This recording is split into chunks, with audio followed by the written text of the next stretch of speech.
Dipersembahkan oleh didukung oleh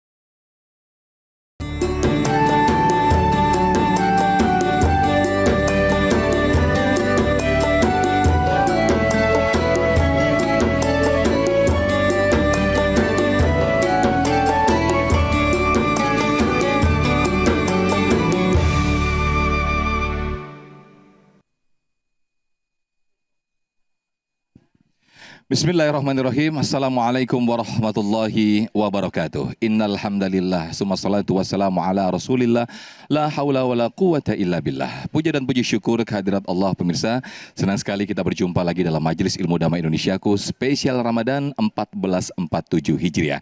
Hari ini kita bersiaran dari Masjid Jami Al-Birru, tepatnya di Jalan Sirna Galih, Cinangka, Kecamatan Sawangan, Kota Depok, Jawa Barat. Nah pemirsa, ketika kita berbicara bulan puasa atau bulan Ramadan, segala bentuk kemaksiatan atau setan-setan terbelenggu. Namun pertanyaannya, bagaimanakah ketika di bulan puasa masih ada saja orang berbuat maksiat atau berbuat dosa? Nah, itulah tema kita di siang hari ini.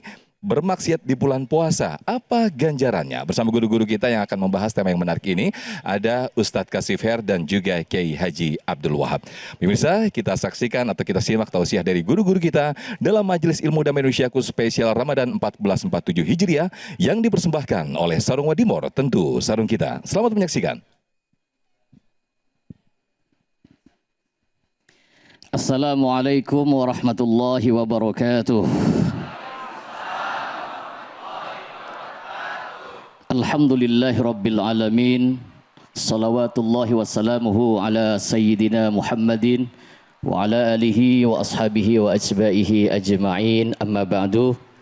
Yang sama-sama kita hormati dan kita muliakan guru kita bersama Ustadz Kasif Khair, yang kita doakan mudah-mudahan beliau diberikan panjang umur oleh Allah, amin.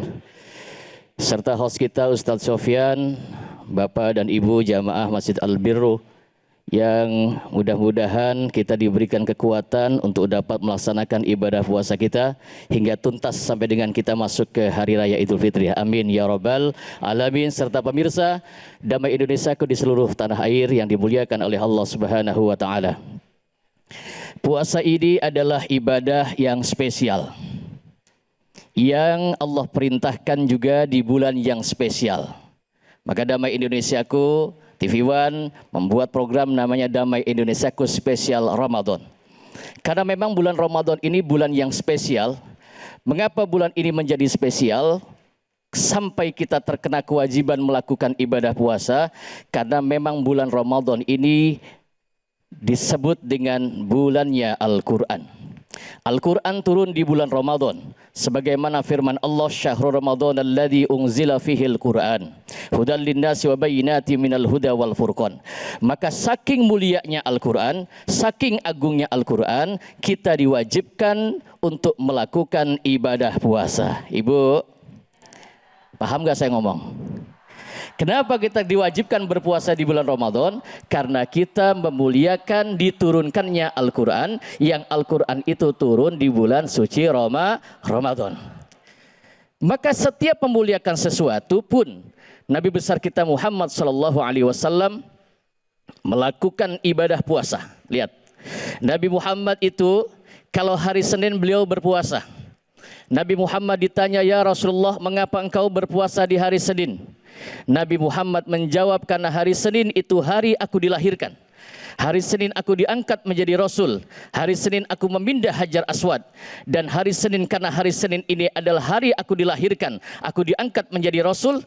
Maka Nabi Muhammad melakukan ibadah puasa setiap hari Senin, karena mengagungkan dan memuliakan hari kelahirannya. Rasulullah Muhammad ditanya lagi, ya Rasulullah Muhammad, mengapa engkau berpuasa di hari Kamis? Rasulullah menjawab, karena hari Kamis itu hari diangkatnya amal. Kata Nabi, aku mau ketika amalku diangkat, aku dalam keadaan puasa. Bapak-bapak suka puasa hari Senin? Kamis, ibu-ibu? Nyanen kagak ngemis. Karena puasa ini adalah ibadah yang spesial, maka Allah panggil kita dengan panggilan yang spesial. Apa panggilan Allah kepada kita? Ya ayyuhalladzina amanu, wahai orang-orang yang beriman. Ini panggilan kasih sayang Allah. Allah sayang sama kita. Saking sayangnya Allah panggil kita di bulan suci Ramadan ini kita melakukan ibadah puasa. Kenapa? Karena Allah tahu, Allah ngerti kita ini manusia pasti banyak dosa. Betul apa betul? Saya mau tanya nih, ada nggak di antara kita yang nggak punya dosa? Oh banyak ya, pasti kita punya dosa karena kita insan itu makhluk khotok wadisyan. Kita banyak dosa, kita suka bermaksiat. Maka momentum Ramadan ini adalah momentum yang terbaik. Kita berminta maaf kepada Allah, kita memohon ampunan kepada Allah Subhanahu wa taala. Maka jangan rusak ibadah puasa Ramadan kita dengan melakukan sebuah perbuatan maksiat. Ibu, ya, ini segar-segar banget ya, mudah-mudahan insya Allah puasanya lancar, amin. Karena bisa jadi orang yang kelihatannya lemes, nggak taunya nggak puasa.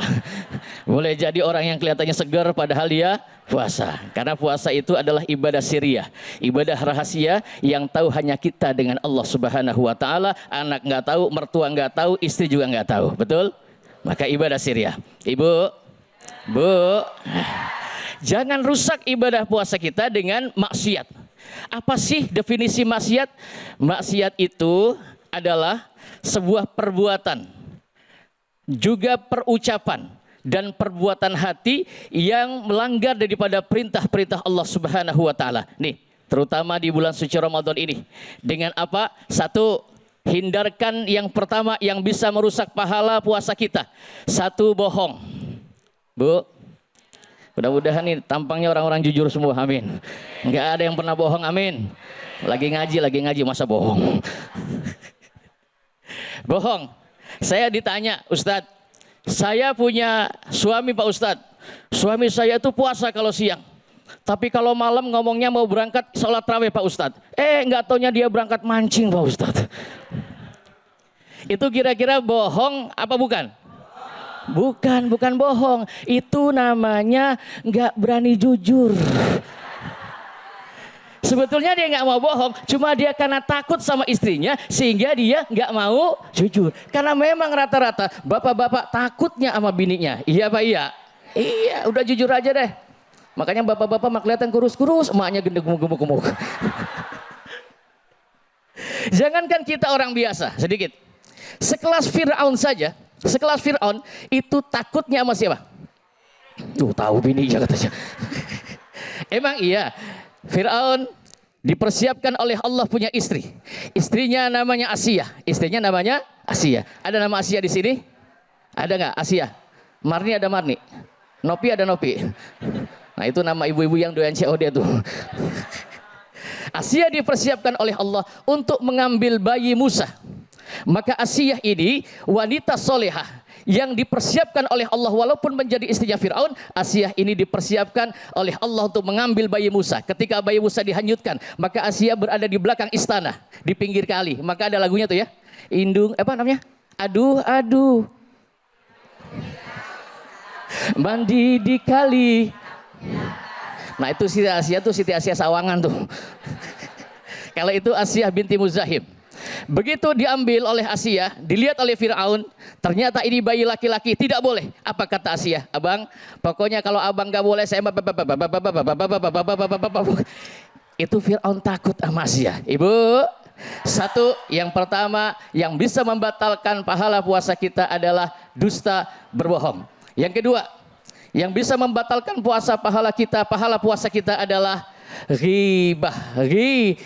Apa ghibah? Menggunjing, ngomongin orang. Asalnya dari apa? Panggil temannya, sini deh, lu tahu nggak? Nah itu mulainya. Lu tahu nggak? Asal lu tahu nggak? Udah habis. Bahkan yang lebih parah, udah puasa, malamnya melakukan tarawih, habis tarawih ghibah. Apa ghibahnya? Imamnya siapa sih? Lama bener. Di sini biasanya kalau salat tarawih yang cepat apa yang lama, yang sering? Yang cepat. Kalau yang lama ditinggalin. Betul apa betul? Giliran imamnya cepat, nenek-nenek komplain. Siapa sih imamnya kencang bener? Nih, terot, dengkul, habis semua pada rontok. Maka kita jaga puasa Ramadan kita, jangan bermaksiat, ya, tingkatkan amaliyah Ramadan kita. Siangnya kita melakukan ibadah puasa, malamnya menghidupkan wa tsumma atimus syiyama ilal lail. Puasa bukan hanya di siangnya saja, tapi malam kita sempurnakan ibadah puasa kita dengan melakukan ibadah salat tarawih dan tadarus Al-Qur'an. Mudah-mudahan amal kita diterima oleh Allah Subhanahu wa taala. Terima kasih. Baik, terima kasih Kiai Haji Abdul Wahab yang telah memberikan satu tausiah di segmen satu ini, pemirsa. Suatu bentuk kesyukuran dan juga keberuntungan untuk kita semuanya. Kita dipertemukan kembali dalam bulan suci Ramadan. Itu artinya, seperti apa yang disampaikan oleh guru kita tadi, kita termasuk hamba-hamba yang terpilih. Mudah-mudahan kita termasuk orang-orang yang tatakun, la'allakum tatakun. Namun, sangat memprihatinkan ketika kita sudah masuk di bulan suci, di bulan mulia ini, kita masih menodainya dengan kemaksiatan ataupun dengan dosa-dosa kita. Nah, lantas konsekuensi apa saja ketika kita bermaksiat masih saja berbuat dosa di bulan puasa ini? Insya Allah selengkapnya akan disampaikan oleh guru kita Ustadz Kasif Her. Tetaplah bersama kami dalam Damai Indonesiaku Spesial Ramadan yang dipersembahkan oleh Sarung Wadimor, tentu sarung kita. Assalamualaikum warahmatullahi wabarakatuh. Kalau dengar dari jawaban salamnya, kayaknya saya nggak ragu. Yang barusan jawab salam saya, bulan depan naik haji. Yang aminnya paling keras berangkat duluan. Yang nggak ngucapin amin cuma nganter sampai bandara. Kayaknya pengen lebih dekat lagi ya. Alhamdulillahi wa kafa. Wassalatu wassalam ala rasulil mustafa. Sayyidina wa habibina wa qurratu a'yunina Sayyidina Muhammad. Allahumma salli ala Sayyidina Muhammadin tibbil qulubi wa dawaiha wa afiyatin abdani wa shifaiha wa nuril absari wa dhiyaiha wa ala alihi wa sahbihi wa sallim. Itu yang belakang nggak apal, ngapa-ngapa aja. Alhamdulillah, yang saya hormati, saya muliakan guru kita semua, Ustadz Kiai Haji Abdul Wahab. Kita doakan beliau panjang umur sampai 1000 tahun. Kata Kiai, umur 100 tahun aja jalannya ngesot. Ya, kita bersyukur kepada Allah kita masih dipertemukan di bulan suci Ramadan. Tidak semuanya bisa nyampe umurnya di bulan Ramadan, betul? Ada orang di bulan Sya'ban kemarin, inna lillahi wa inna ilaihi raji'un, telah meninggal fulan bin fulan. Tapi kita alhamdulillah Allah masih ngasih kesempatan kita untuk lebih dekat kepada Allah, lebih romantis dengan Allah, lebih mesra dengan Allah. Maka jangan sia-siakan kesempatan ini. Karena demi Allah, penghuni kubur yang ada di TPU Taman Pemakaman Umum, apa yang mereka inginkan? Mereka ingin seperti kita semua, hidup di bulan suci Ramadan tahun ini. Kok Ustadz tahu? Memang Ustadz pernah meninggal. Kok Ustadz tahu? Emang pernah mati. Di sini ada yang pernah mati? Yang pasti kita camat, calon mati, belum mati. Saya tahu. Kenapa saya bisa tahu? Alhamdulillah, saya baru di WA sama ahli kubur. Saya baru ditelepon sama ahli kubur. Allah abadikan penyesalan ahli kubur di dalam Al-Quran. Enaknya jadi orang Islam begitu. Gak perlu nunggu mati untuk jadi orang baik. Gak perlu nunggu mati untuk bertaubat kepada Allah. Kita masih hidup diceritain Allah tentang penyesalan orang yang mati. Dia bermaksiat di bulan Ramadan. Apa kata dia? Kalau gak percaya, ibu bisa buka Quran surat Al-Mu'minun ayat 99-100. Ngomong-ngomong, mau di WA sama orang mati? Kok gak mau? Apa kata Allah Azza wa Jalla? Hatta idza jaa ahadahumul maut qala rabbirji'uni la'alli a'malu salihan fima taraktu kalla innaha kalimatun huwa qailuha wa min waraihim barzakhun ila yaumi yub'atsun. Wah. Kalau sudah mati baru tahu rasa. Baru tahu artinya taubat, baru tahu artinya meninggalkan maksiat, meninggalkan dosa. Ketika sudah mati, sudah wafat, nafas sudah nggak berguna lagi, nggak bisa bernafas. Apa kata dia? Ya Allah, balikin saya ke dunia. Barang 1 hari saja. Dia nggak minta 1 tahun, dia nggak minta 1 bulan, dia tidak minta 1 minggu, barang 1 hari lagi, 1 hari saja. Apa kata Imam Ibnu Qayyim Al-Jauziyah? Yang diminta 1 hari di sini bukan 1 hari bulan Syawal. Yang diminta 1 hari bukan 1 hari di bulan Muharram, Rabiul Awal, yang dia minta 1 hari Ramadan kayak kita begini. Agar apa? Agar saya bisa beramal soleh. Saya tinggalkan sholat. Ramadan mah nggak penting. Tetap nggak sholat di bulan Ramadan. Ngapain puasa di bulan Ramadan? Pas mati disiksa di alam kubur, pas mati diadab di alam barzah, baru menyesal. Ya Allah, nggak mau saya begini. Saya mau balik lagi ke dunia di bulan Ramadan. Saya pengen puasa Ramadan. Saya pengen sholat tarawih. Kalau bisa saya nyari sholat tarawih yang one day one juz. Tadi kata Kiai, nenek-nenek dengkulnya kalau lama-lama. Tapi kalau saya lihat nih Kiai, wajah-wajahnya nih kayak wajah-wajah kulhu ini. Kalau udah imam, saya pernah Bu nyetel di masjid dekat perumahan kami, imam hafiz Quran 30 juz. Dari 7:30 mulai, 7:30 selesai. Bismillahirrahmanirrahim, salat tarawih ini. Alif lam ra tilka ayatul kitabil mubin. Pas assalamualaikum warahmatullah, sisa 2 orang. Ya, kalau imamnya Masya Allah mulainya 7:30 Isya, tarawih selesainya jam 7.40, 10 menit. Apa kata ibu-ibu? Ini imam favorit. Kalau imamnya panjang-panjang, imam gak waras katanya. Padahal ibu, bapak, saya doain pemirsa Damai Indonesiaku yang nonton Ramadan kali ini, mudah-mudahan nanti tahun depan Ramadannya di Masjidil Haram. Padahal di Masjidil Haram, Syekh Sudais kalau jadi imam bisa baca 3 juz kalau malam Lailatul Qadar. Mulai jam 9 malam selesai sahur. Ada orang Indonesia yang biasa sholat 10 menit. Pernah dengar nggak pesantren di Jember? 23 rakaat 7 menit. Ini imamnya saya yakin tidak terinspirasi sama Rasulullah. Imamnya terinspirasi sama Valentino Rossi. Nggak baca Al-Fatihahnya nggak tahu kita. Amin, amin. Orang ini dapat hadiah dari bosnya. Yuk kamu umroh di bulan Ramadan Lailatul Qadar. Saya kasih duit, saya kasih ongkos, saya bikinin paspor. Mau nggak? Ini wajah-wajah gratis. Pas nyampe di sana ternyata imamnya nggak kayak di Jember. Nggak kayak seperti salah satu oknum. Yang 7 menit tadi sholat tarawihnya, bacanya panjang Imam Sudais, 3 juz tadi, 3 jam Pak. Orang Arab semua pada nangis. Kas ditanya, Bapak juga ikut nangis, hebat. Padahal bukan orang Arab, gak bisa bahasa Arab terus, kenapa Bapak nangis? Ustadz, saya nangis karena imamnya kelamaan.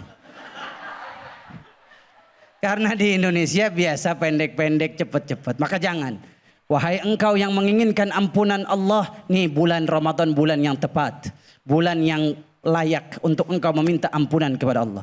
Karena Rasulullah menjamin siapa yang puasa Ramadan dosanya pasti rontok diampuni oleh Allah. Man shoma Ramadhana imanan wa ihtisaba ghufira lahu ma taqaddama min dzambih. Siapa yang puasa di bulan Ramadan dengan iman, yakin ini kewajiban dari pencipta kita langit dan bumi, Allah Azza wa Jalla. Kemudian dia berharap masuk surga dengan puasa, apa kata Rasulullah? Pasti dosa-dosa yang lalu akan diampuni oleh Allah Subhanahu wa taala. Udah tahu ini Ramadan menghapus dosa, mengampuni dosa, malah nambah dosa. Apa kata para ulama? Siapa yang berdosa di tempat yang dimuliakan Allah, di waktu yang dimuliakan Allah, yu'tham wa yughalladz iqab. Dia dilipat gandakan hukumannya. Dilipat gandakan azabnya. Kalau di bulan lain dia berbuat dosa, dipukul malaikat sekali. Kalau di bulan Ramadan bisa 10 kali. Na'udzubillah min dzalik. Double, bukan double lagi Pak, 10 kali lipat, berpuluh-puluh kali lipat. Na'udzubillah. Maksiat di Masjidil Haram, kan tempat yang dimuliakan Allah. Maksiat di Masjid Nabawi dilipat gandakan. Ramadan bulan yang sangat dimuliakan oleh Allah Azza wa Jalla. Tadi Kiai sudah baca Quran surat Al-Baqarah. Asyhru Ramadan alladzi unzila fihi al-Qur'an hudan lin-nasi wa bayyinatin minal huda wal furqan. Bulan Ramadan ini bulan turun Quran. Kenapa Ramadan bisa spesial? Bukan karena Ramadan, tapi karena Quran turun di bulan Ramadan. Siapapun yang hidupnya nempel sama Al-Quran, maka hidupnya pasti jadi spesial, pasti jadi istimewa. Kenapa Nabi Muhammad jadi Nabi yang paling mulia? Karena Al-Quran. Wahai engkau yang berdosa, mungkin karena gak pernah baca Al-Quran, mungkin gak mau dengar pengajian. Makanya orang yang sombong apa? Orang yang ketika dinasihatin ittaqillah, bertakwalah kepada Allah, takutlah kamu kepada Allah, dia bilang apa? Udah urusin aja dirimu sendiri. Nah itulah pelaku maksiat, udah gak mau menerima nasihat lagi. Makanya kalau kita berbuat dosa, kata Rasulullah, nuktatan sauda, di titik kita ada satu titik hitam di hati kita. Satu dosa satu titik hitam, satu dosa satu sampai hatinya hitam. Tidak ada cercah cahaya lagi. Apa kata Allah? Kalla bal rana ala qulubihim ma kanu yaksibun. Hatinya sudah karatan. Karena apa? Karena berbuat dosa, maksiat terus menerus. Maka Ramadan, kalau pengen kita diberikan secercah cahaya ampunan Allah, maka kita bertaubat kepada Allah. Amin ya rabbal alamin. Amin ya rabbal alamin. Terima kasih Ustadz Kasifir yang telah melengkapi tausiah di segmen kedua ini. Na'udzubillah summa na'udzubillah. Jangan sampai kita termasuk orang-orang yang dilipat gandakan azabnya atau dilipat gandakan siksa oleh Allah Subhanahu wa taala karena berani berbuat maksiat di bulan Ramadan atau yang di bulan suci ini. Nah, pemirsa, di segmen berikut kita akan mendengarkan tausiah kembali oleh guru kita Kiai Haji Abdul Wahab. Untuk itu tetaplah bersama kami dalam Damai Indonesiaku spesial Ramadan 1447 Hijriah. Alhamdulillahirabbil alamin. Pemirsa yang dirahmati Allah, masih bersama kami dalam Damai Indonesiaku spesial Ramadan 1447 Hijriah. Dan kita masuk dalam segmen Penjaga Nusantara. Di segmen ini guru kita Kiai Haji Abdul Wahab akan memberikan tausiah yang berkaitan dengan pertebal moral dengan berpuasa. Kami persilakan guru, silakan. Assalamualaikum warahmatullahi wabarakatuh. Ibu masih semangat masih ya? Insya Allah kita yang semangat berpuasa di bulan Ramadan ini, kita nanti keluar dari Ramadan menjadi manusia yang fitrah, amin.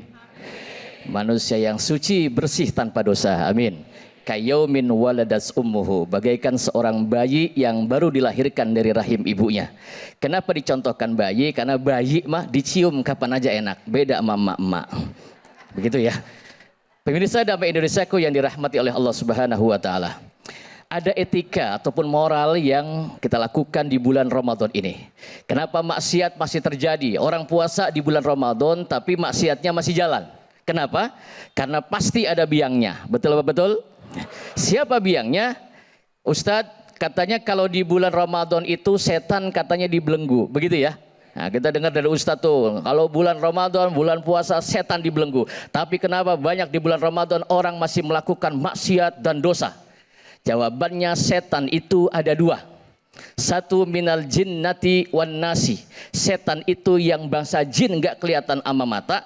Yang satu lagi ada wan nasi, setan yang doyan makan nasi. Nah ini yang bahaya nih. Nah setan yang doyan makan nasi ini yang membisiki, yang menjadi provokator sehingga puasa Ramadan kita diganggu dengan melakukan ibadah maksiat. Ibu, nah, kita jadikan puasa Ramadan ini bagaikan pasangan kita. Meningkatkan moral jangan jauh-jauh, contohnya puasa Ramadan kayak rumah tangga kita aja deh. Kita kadang-kadang kalau masih pengantin baru, Ramadannya masih awal, biasanya masih semangat. Betul apa betul? Cadangan makanan di dalam perut masih banyak. Ntar belakangan udah mulai loyo. Kenapa? Begitupun dengan contoh di dalam kehidupan kita. Kita kalau masih pengantin baru di, Masya Allah luar biasa. Kalau jalan bareng sama bininya, kakinya kesandung pengantin baru. Kakinya kesandung jeduk aja. Suaminya ngomong, kenapa neng kakinya berdarah? Enggak, gitu ya. Begitu udah 10 tahun kaki kesandung, jeduk, diomelin, mata lu kemana? Itu moralnya sudah mulai ngedrop tuh. Lagi pengantin baru Pak Ustadz, di kayak Ramadan. Pengantin baru saya kalau tidur melungker dilurusin. Kalau saya berjalan dipegangin. Dulu waktu pengantin baru, asal saya merengut aja sedikit, suami saya ngomong, Neng, Sungguh takkan ku biarkan yang berani menjamahmu, kan ku pertaruhkan jiwa. Dangdut jalan, majelis taklim jalan. Ibu bapak para hadirin dimuliakan oleh Allah Subhanahu wa taala. Maka momentum Ramadan ini awas ya. Jangan jauh-jauh yang membuat kita menjadi suka bermaksiat di bulan Ramadan. Contohnya di dalam rumah tangga kita. Ibu, ingat nih, Ramadan masih awal nih, kayak pengantin baru. Biasanya ibu-ibu kalau masih pengantin baru sama suaminya rajin. Suami belum datang udah bikin makanan. Betul apa betul? Betul begitu. Tapi begitu udah 10 tahun, boro-boro suaminya datang minta kopi diomelin. Neng bikin kopi apa? Neng diomelin. Kopi melulu bang. Nggak tahu harga-harga lagi naik semua. Kopi naik, beras naik, minyak naik. Mau minta aja bikin kopi. Sampai suaminya nyanyi. Bengong aja dia nyanyi. Bagaimana aku kan betah di rumah, setiap pulang kerja engkau tiada.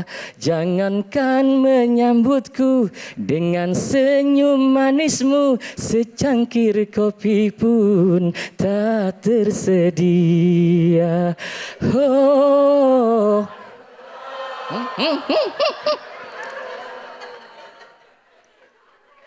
Kalau udah nyanyi, udah nyamber aja. Hadirin dimuliakan oleh Allah. Maka puasa Ramadan kita jangan hanya di awalnya saja. Kita juga terus meningkatkan ibadah puasa Ramadan kita. Semakin menjauh Ramadan itu, maka semakin berat godaannya. Betul apa betul? Maka mari kita jaga diri kita, kita hindarkan daripada maksiat. Satu yang saya katakan, maksiat satu bohong. Yang kedua ghibah, ngomongin orang. Yang ketiga mengadu domba. Kita di dalam berumah tangga pun demikian. Jasa kita harus saling jujur sama suami, nggak boleh bohong-bohongan sama suami, nggak boleh saling tertutup sama suami. Betul bu? Enak nggak kalau kita dibohongin? Enak nggak? Nggak enak. Yang kedua ghibah, jangan sampai ghibah. Awas nih ibu, mulut kita ini bisa jadi racun untuk kita. Mulut ini kita sering bikin maksiat. Kadang-kadang ngomongin orang yang enggak ya bu ya. Ada tetangga beli kulkas, kita kepanasan. Diomong yang enggak. Para hadirin yang dimuliakan oleh Allah Subhanahu wa taala. Maka puasa Ramadan ini adalah momentum yang terbaik untuk kita meningkatkan moral dan kualitas puasa kita, karena puasa ini menjadikan manusia itu takwa. Apa sih takwa? Takwa itu merasa diawasi oleh Allah Subhanahu wa taala. Kalau kita hidupnya sudah merasa diawasi oleh Allah Subhanahu wa taala, puasa ini kan hal-hal yang halal saja kita bisa menjaga, betul? Sebelum masuk waktu maghrib yang namanya kolak, pisang goreng, apalagi rempeyek, gado-gado, apalagi kue tiaw, cakwe, ngumpul semua di depan meja. Kalau belum adzan maghrib, berani nggak nyentuh? Enggak, ngicipin berani? Nah ibu-ibu suka berani nyicip itu. Nggak berani nyicipin. Kenapa? Karena takut kepada Allah Subhanahu wa ta'ala. Allah itu maha melihat apa yang kita lakukan. Maka dengan puasa itu meningkatkan takwa, kita merasa dimanapun kita, baik di kantor, di rumah, di mana saja, menjadi manusia yang takwa, menjadi manusia yang selalu diawasi oleh Allah Subhanahu wa taala, maka kita pun akan menjadi manusia yang jujur. Manusia yang jujur adalah manusia yang tidak usah dilihat oleh CCTV, yang tidak usah dilihat oleh atasannya, dia tetap menjadi manusia yang baik karena merasa diawasi oleh Allah Subhanahu wa taala. Ibu, saya katakan, puasa itu junnah. Puasa itu adalah benteng. Bahkan dulu pejuang-pejuang kita, perhatikan, kalau Nabi Muhammad puasanya Senin Kemis.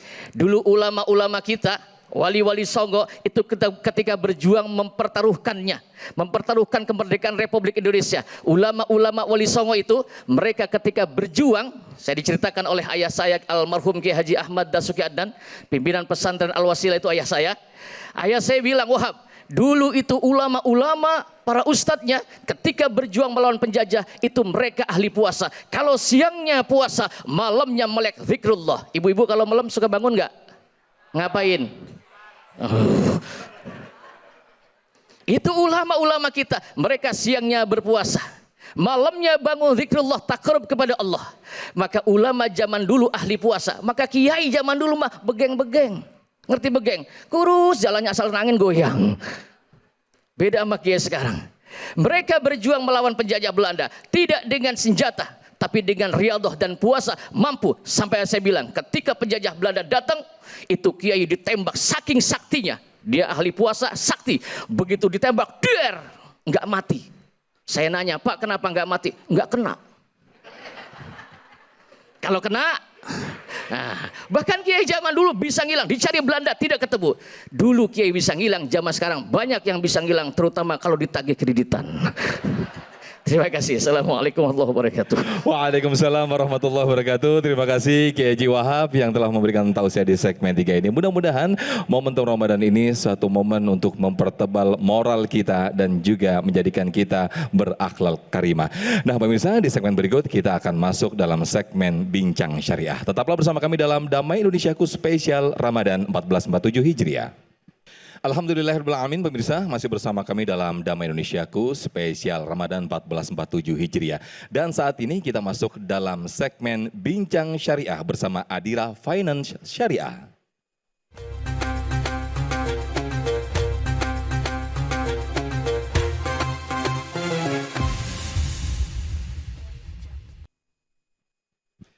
Baik pemirsa yang dirahmati Allah, kita masuk dalam segmen Bincang Syariah bersama Adira Finance Syariah dan sudah bersama saya narasumber saya. Assalamualaikum dengan Ibu Dr. Rini Fatma Kartika SAG MH. Sehat Ibu? Assalamualaikum. Alhamdulillah. Waalaikumsalam warahmatullahi. Alhamdulillah sehat. Nah kita berbicara mengenai keuangan syariah, apa itu transaksi syariah, kemudian dengan subtema kita mengelola harta secara syariah, jalan keberkahan dunia akhirat ya Bu ya.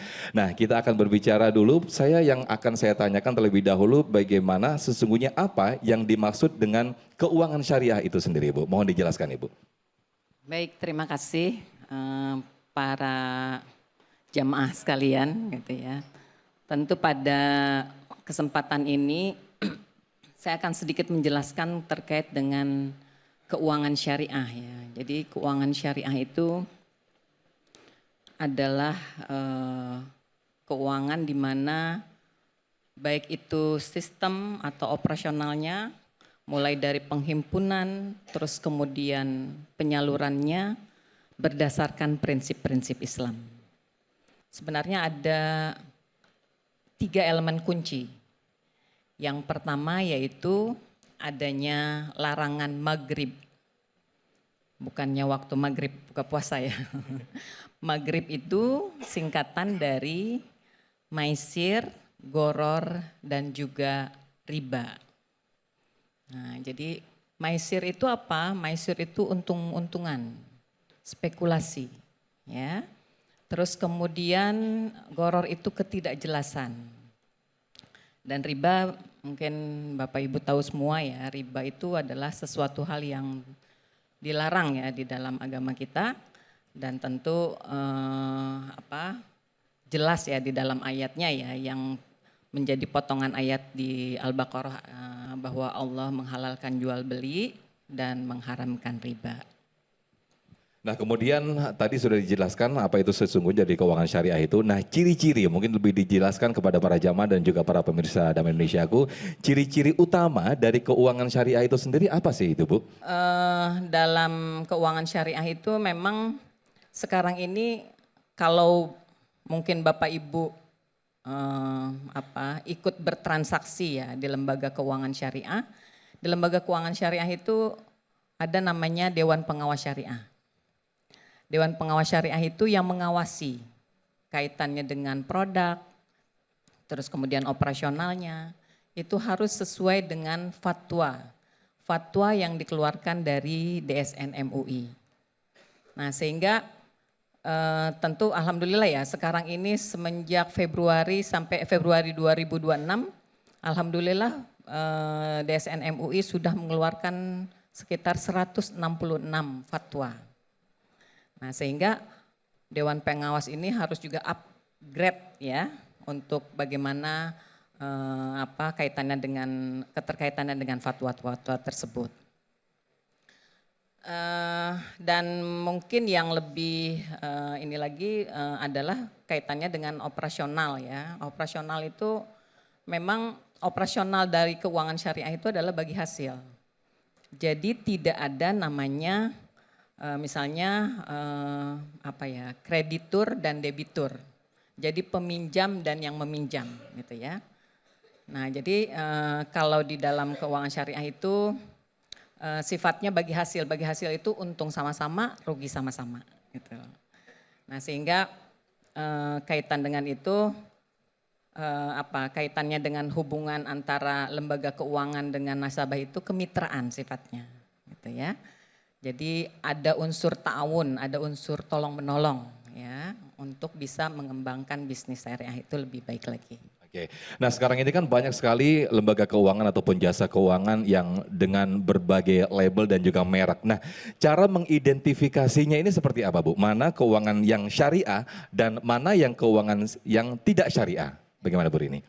Baik, kaitannya dengan itu sekarang ini mungkin Bapak Ibu sudah banyak yang tahu ya. Karena di mana saja lembaga keuangan syariah pasti ada syariahnya. Bank syariah, terus kemudian multi finance syariah, terus kemudian pegadaian syariah, terus kemudian juga ada fintech syariah gitu ya. Pasti ada syariahnya. Tentu logo ini mengikuti ya daripada bahwa lembaga itu syariah atau tidak.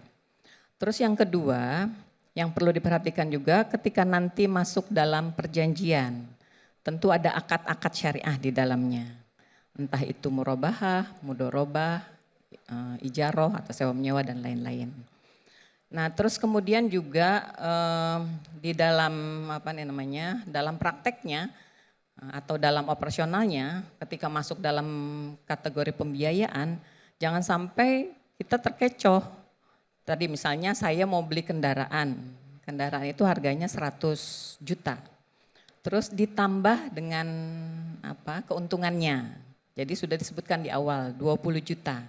Jadi kita bayar 120 juta dengan tenor berapa lamanya gitu ya. Apa 5 tahun atau semana. Nah 120 itu sampai selesai, sampai lunas itu bayarnya 120. Jadi tidak ada tambahan lainnya. Jangan sampai nanti ketika terjadi ada pasar uang naik, cicilan kita jadi berubah. Jadi mungkin bisa jadi bertambah. Nah untuk itu maka memang dalam keuangan syariah tidak seperti itu. Jadi keuangan syariah itu hanya artinya tadi ya perjanjian di awal dengan keuntungannya di awal. Nah kemudian jika kita memerlukan pembiayaan atau mungkin pinjaman begitu Bu, ada tidak sih transaksi keuangan yang ini ditawarkan oleh lembaga keuangan atau industri keuangan Ibu Rini? Itu ada ya, banyak ya menurut saya ya. Sekarang alhamdulillah lembaga keuangan syariah itu sudah adaptif ya. Jadi disesuaikan dengan kebutuhan. Jadi kalau mau melakukan pemilikan atas barang gitu ya, bisa jadi tadi ya kendaraan atau apapun, itu ada namanya akad murabahah ya. Murabahah yang tadi saya sebutkan bahwa sama dengan jual beli ya gitu ya. Terus kemudian ada pembiayaan atas haji dan umroh ya. Terus kemudian ada pembiayaan atas modal kerja gitu ya. Nah yang seperti ini nih ada nih, alhamdulillah salah satunya di Adira Multi Finance Syariah juga sudah memiliki itu ya, yang sekiranya sesuai dengan kebutuhan masyarakat kita saat ini, sehingga lembaga keuangan khususnya pembiayaan sudah menyiapkan terkait dengan produk-produk tersebut. Baik, Masya Allah, terima kasih Ibu Rini Fatma Kartika. Itu tadi bincang-bincang saya bersama Adira Finance Syariah dalam Bincang Syariah.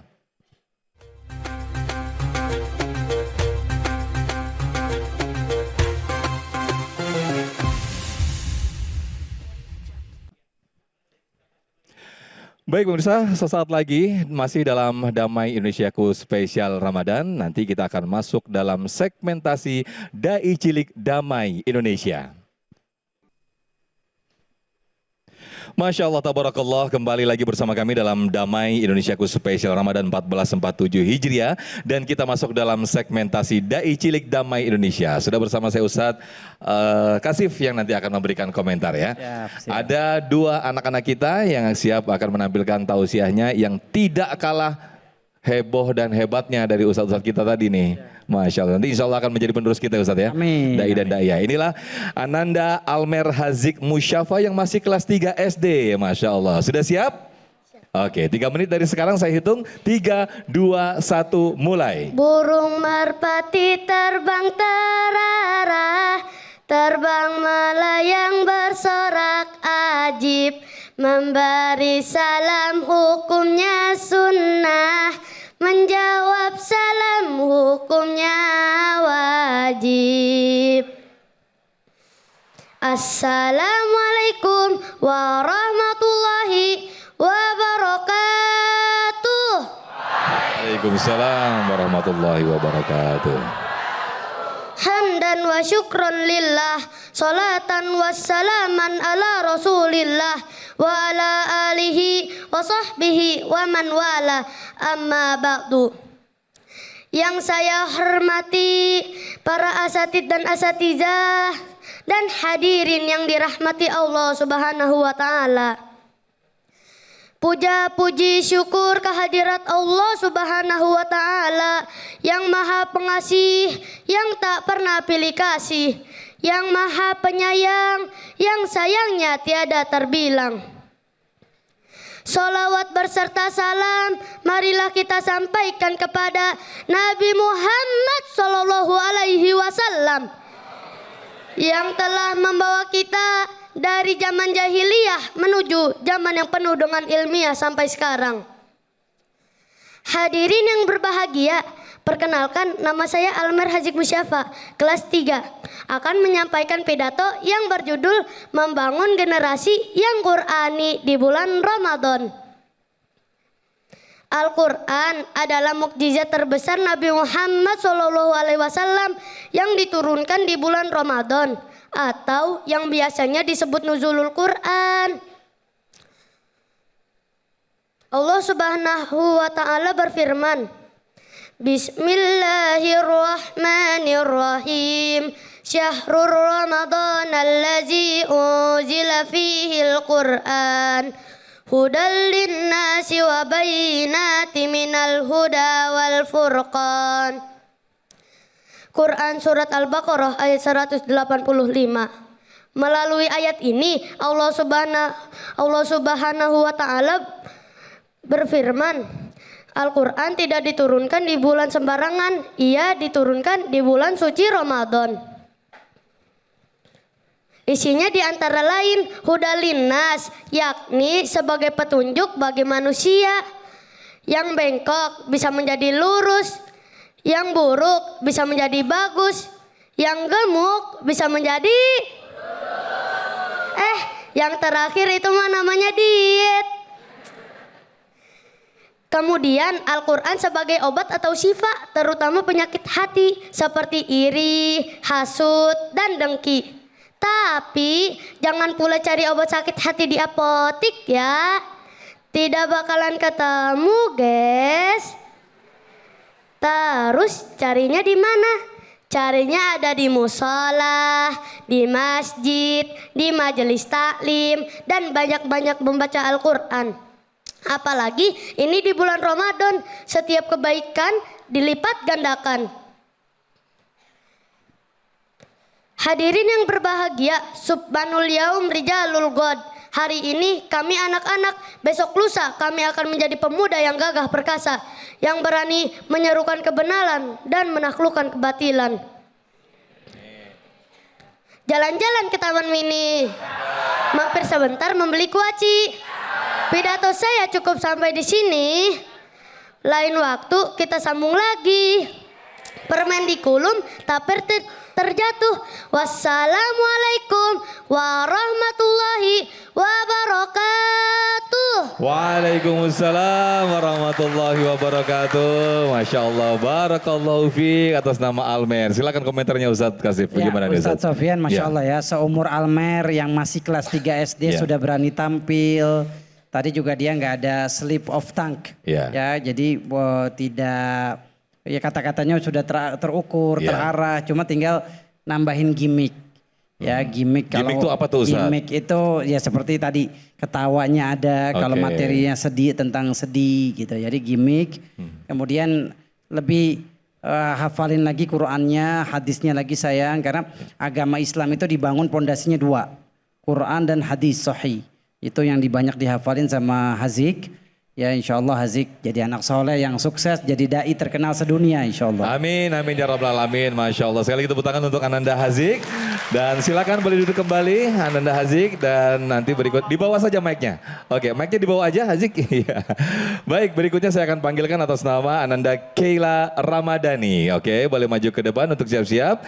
Ini Ananda Keila sudah kelas 6 SD yang akan memberikan tausiah kepada kita semuanya. Sudah siap Kak Keila? Baik, 3 menit dari sekarang, 3, 2, 1, silakan. Assalamualaikum warahmatullahi wabarakatuh. Bismillahirrahmanirrahim. Alhamdulillahirabbil alamin. Wassalatu wassalamu ala sayyidina Muhammad wa ala alihi wa sahbihi ajmain. Amma ba'du. Saya Keila Ramadhani dari MI Miftahul Huda Muhammadiyah ingin menyampaikan pidato singkat. Yang terhormat para ustadz dan para hadirin yang berbahagia. Menjadi hamba yang jerih payah agar puasanya diterima oleh Allah pastinya merupakan harapan dan tujuan kita semua. Puasa termasuk ibadah wajib yang sangat berat dalam pelaksanaannya. Selain menahan diri dari hal-hal yang dihalalkan seperti makan dan minum, kita juga diharuskan menahan diri dari perbuatan dan ucapan yang kotor, termasuk berbohong. Oleh karena itu, diterimanya ibadah puasa kita sangatlah penting. Puasa merupakan ibadah yang pahalanya sepenuhnya menjadi rahasia Allah. Maka pada pidato ini saya ambil judul 2 tanda puasa Ramadan diterima oleh Allah. Sungguh sia-sia kalau puasa Ramadan kita tidak diterima. Karena kita mulai dari azan subuh sampai azan maghrib. Begitu banyak orang yang berpuasa yang mana balasan baginya hanya lapar dan haus dahaga. Sesungguhnya Allah menerima amal seseorang tergantung pada amal soleh sesudahnya. 2 ciri diterimanya puasa Ramadan kita adalah Kelas. 2 ciri diterimanya ibadah puasa kita adalah tidak mengulangi maksiat. Puasa Ramadan berorientasi agar kita menjadi orang yang bertakwa, la'allakum tattaqun, yaitu orang yang menjalankan segenap perintah Allah dan menjauhi larangannya. Kita harus berusaha dan berupaya untuk meningkatkan ibadah lain seperti berzikir sepanjang waktu, bersabar, bersyukur, dan melakukan puasa sunnah baik Senin dan Kamis maupun puasa sunnah Syawal sehari setelah puasa Ramadan maupun sehari setelah puasa Ramadan sampai 7 Syawal. Demikianlah pidato dari saya. Maaf jika ada kekurangan. Billahi taufiq wal hidayah. Wassalamualaikum warahmatullahi wabarakatuh. Waalaikumsalam warahmatullahi wabarakatuh. Baik, terima kasih Ananda Keila. Bagaimana nih komentarnya Ustadz? Ananda Keila. Keila sayang, Ya. puasa Syawal enggak 7 hari sampai 6. 6 ya. hari. Itu dulu. Ya. Kemudian tadi kamu kurang ada eye contact sama jamaah. Kamu harus menatap satu-satu jamaah sambil ngobrol. Seperti kamu ngobrol berdua. Sebenarnya bedanya ceramah sama ngobrol itu sama. Ceramah itu banyak orang, ngobrol kan berdua. Gimana ketika kamu ngobrol sama teman kamu bawa ke ngobrol dengan orang yang lebih banyak lagi. Tapi insya Allah Keila ini akan jadi penerusnya Mama Dede. Masya Allah. Amin. Dulu Indonesia punya daiyah hebat Bu, namanya itu favorit saya waktu kecil, Umi Lutfia Sungkar. Almarhumah ya. Jadi nanti insya Allah Indonesia kekurangan stok dai perempuan. Kalau dai cowok banyak, ustadz-ustadz laki-laki banyak. Insya Allah nanti dapat program dari TV One. Amin. Baik, terima kasih, tepuk tangan sekali lagi untuk Ananda Kela. Semangat terus belajar, terima kasih. Nah, itu tadi penampilan dari dua Ananda kita dalam segmentasi Dai Cilik Damai Indonesia. Di segmen berikut pemirsa nanti kita akan berdoa bersama-sama yang insya Allah akan dipimpin oleh guru-guru kami. Tetaplah bersama kami dalam Damai Indonesiaku spesial Ramadan 1447 Hijriah. Ya, Nabi SAW pernah mengaminkan doa dari malaikat Jibril. Bayangkan yang berdoa malaikat paling mulia, yang mengaminkan manusia paling mulia. Apa doa malaikat? Ragima anfu rajulun man adraka alaihi Ramadan thumman salakha qabla an yughfar lah. Celaka, tidak masuk surga. Rugi. Siapa dia? Orang yang punya kesempatan hidup di bulan Ramadan, namun ketika Ramadan pergi dosanya belum diampunin. Artinya apa? Nabi begitu keselnya, Nabi begitu marahnya bagi mereka yang dapat kesempatan Ramadan justru momentum dapat ampunan, tapi dia tidak menggunakan kesempatan itu untuk beribadah dengan maksimal, akhirnya rugi, menyesal, dan penyesalan itu kalau sudah wafat tidak ada obatnya lagi. Baik, terima kasih Ustadz Kasif atas kesimpulan ataupun khulasoh yang disampaikan pada kesempatan siang hari ini. Mudah-mudahan kita semuanya termasuk hamba-hamba yang tidak merugi sehingga memanfaatkan bulan Ramadan ini dengan maksimal ibadah kita dan ibadah kita diterima oleh Allah Subhanahu wa taala. Dan pemirsa, nanti kita akan berdoa bersama-sama yang akan dipimpin oleh guru kita Kiai Haji Abdul Wahab. Mewakili kru yang bertugas, akhir kata saya Muhammad Sofyan pamit undur diri dan acara ini dipersembahkan oleh Sarung Wadimor. Tentu sarung kita mengucapkan terima kasih. Wabillahi taufik wal hidayah. Wassalamualaikum warahmatullahi wabarakatuh. Para bapak dan ibu hadirin, mari kita mengangkat tangan kita bermunajat kepada Allah Subhanahu wa taala. Kata Nabi, innallaha hayyun karim, sungguhnya Allah itu maha pemalu. Dan Allah itu malu apabila ada hamba-hambanya yang mengangkat tangan bermunajat bermohon kepada Allah. Kata Allah, aku malu jika doa-doanya tidak aku kabulkan. Bismillahirrahmanirrahim. Alhamdulillahirabbil alamin, hamdan syakirin, hamdan na'imin, hamdan yuafi ni'amahu yukafi mazidah. Ya Rabbana lakal hamdu kama yanbaghi li jalali wajhikal karim wa 'azimi sultanik. Ya Allah, ya Tuhan kami, ampuni dosa-dosa kami ya Rabb, ampuni dosa-dosa kami dan dosa kedua orang tua kami ya Rabb. Di bulan Ramadan ini ampuni dosa-dosa dan kesalahan kami ya Rabb. Kami banyak berbuat salah, dosa dan maksiat ya Rabb. Ya Allah, ya Tuhan kami, bimbinglah kami agar kami selalu menjadi manusia yang bersyukur atas nikmat-nikmat yang telah Engkau berikan kepada kami dan nikmat-nikmat yang telah Engkau berikan kepada kedua orang tua kami. Ya Allah, ya Tuhan kami, janganlah Kau palingkan hati kami ini setelah Engkau tanamkan hidayah ke dalam hati kami ini. Rabbana la tuzigh qulubana ba'da idh hadaitana wa hab lana min ladunka rahmatan innaka antal wahhab. Ya Allah, ya Tuhan kami, jadikanlah kami, keluarga kami, anak keturunan kami sebagai anak keturunan yang soleh-solehah. Allahumma ij'al auladana wa ahlana min ahlil ilmi wa ahlil khair. Ya Allah, jadikan kami, anak keturunan kami menjadi ahli ilmu dan ahli kebaikan. Rabbana atina min ladunka rahmatan wa hayyi lana min amrina rasyada. Rabbana atina fid dunya hasanah wa fil akhirati hasanah wa qina adzabannar. Walhamdulillahi rabbil alamin.